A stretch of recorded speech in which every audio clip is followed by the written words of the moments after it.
So in this video, I want to talk about brackets. And a couple of videos ago, we looked at an example that was similar to this, similar in structure. So in this case, we have 20a, take away, and in brackets 3a plus 7a. Now, if we were going about this, then I explained that we've got to deal with what's in the brackets first, using our bid mass idea. So we have 3a plus 7a, which is 10a. So we've got the 20a still outside, take away, and the bracket simplifies to 10a. So you now have 20a take away 10a, which of course will be 10a. Now, what I want to introduce to you here is that essentially the simplifying of what's in the bracket and then putting the minus sign in front is the same as me multiplying the bracket out first by the minus sign. Now, what do I really mean by that? Well, what you can do is you can really think of take away the bracket as meaning -1, because there's a sneaky little 1 in here that we're not bothering to write down. Okay, just in the same way, if I write x, I don't bother writing the 1 in front. And I also don't bother writing the times sign that's next to the x. So remember, this is 1 times x. But I don't bother writing the 1, and I don't bother writing the times sign. Okay, I don't need to. I understand x to mean one lot of x. So when I've got take away this bracket, actually there's a take away a one lot of this bracket that's not being written down. Okay, that I don't bother writing. But now what you're seeing is -1 times each of those terms. Okay, so if we interpret it that way, what do we end up with? Well, we have the 20a still, and then we've got -1 times 3a. Well, -1 times 3 is -3, so we'd have -3a. And then we've got -1 times the 7a. So the -1 has to multiply with every single term that you have inside that bracket. So -1 times the 3a, -1 times the 7a. So essentially you're doing this. You're multiplying the -1 by the 3a, and you're multiplying the -1 by the 7a. So you get -7a. So what's that? Well, working from left to right, 20a take away 3a would be 17a. Take away 7a is 10a. And of course, we should end up with exactly the same thing.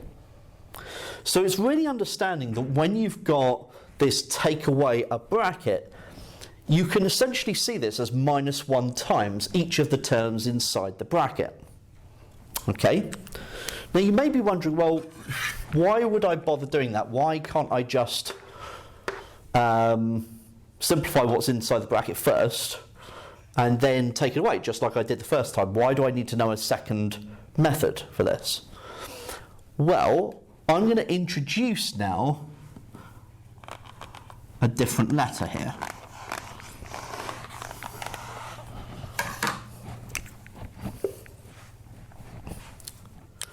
So, let me just erase the arrows one moment. Okay, so imagine this was our original problem now. 20a take away, and in brackets, 3a plus 7b.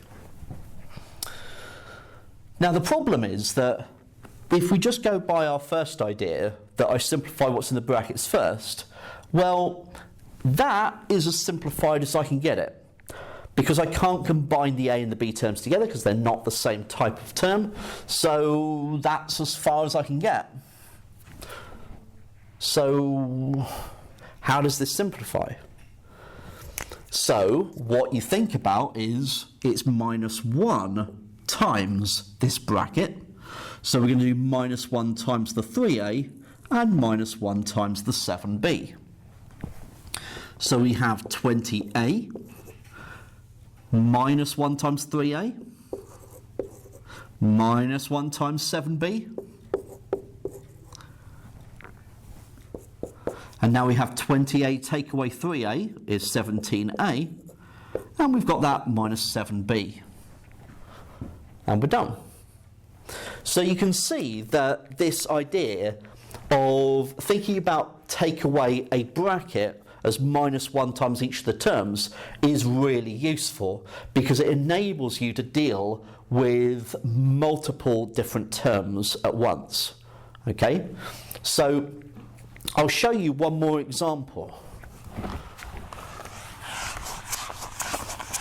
Let's say we've got something like 5x take away x plus y take away z, for example, right? So let's say I've got 3 variables now.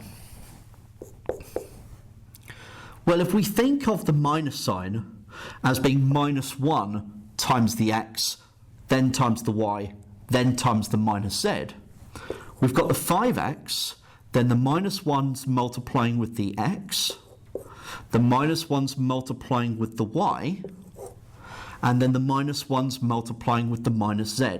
Minus 1 times minus z will be plus z.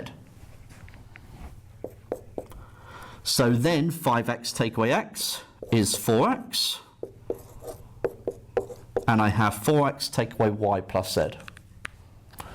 So this idea is really, really, really useful, and I'm going to go through some more examples in the next video.